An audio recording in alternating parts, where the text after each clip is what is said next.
Non bastasse il vaccino per l'uomo, influenza A o stagionale fate voi, ora anche il suo migliore amico avrà il suo. Il pericolo si chiama rabbia silvestre e riguarda ogni cane residente o randagio nel Bellunese, Trevigiano, Alto Vicentino e Veneto orientale. Non è da sottovalutare perché la malattia è mortale per gli animali e anche per l'uomo. Sicuramente è bene che, come dice l'ordinanza regionale, i proprietari di cani provvedano quanto prima a vaccinare il cane contro la rabbia.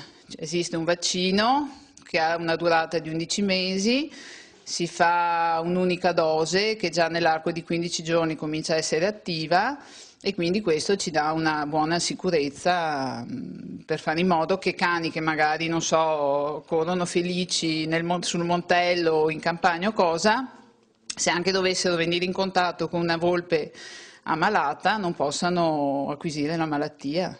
Il contagio avviene attraverso il morso dell'animale malato e il primo caso è partito proprio da una volpe. La vaccinazione è monodose e si fa con una semplice iniezione, ovviamente ad alcune condizioni. Ci sono sintomi diversi che vanno dalle modificazioni comportamentali agli accessi furiosi e fino a episodi di paralisi o tetraplegia al mascellare inferiore, cioè alla parte inferiore della bocca.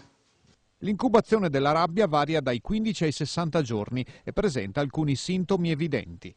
Innanzitutto il cane deve essere sano e quindi previa una visita fatta presso un ambulatorio, poi il veterinario deciderà se il cane sta bene e quindi in grado di fare questa vaccinazione. La vaccinazione è obbligatoria per i cani entro il 31 gennaio, consigliata per gatti e furetti, costo 30 euro a dose. I cacciatori attivi nell'Alto Veneto nei prossimi mesi dovranno fare a meno dei cani. Attenzione a fare i furbi, la Regione predisporrà controlli a campione per verificare che il vostro fido amico a quattro zampe sia protetto dal vaccino e quindi protegga anche voi dal contagio e dalla multa.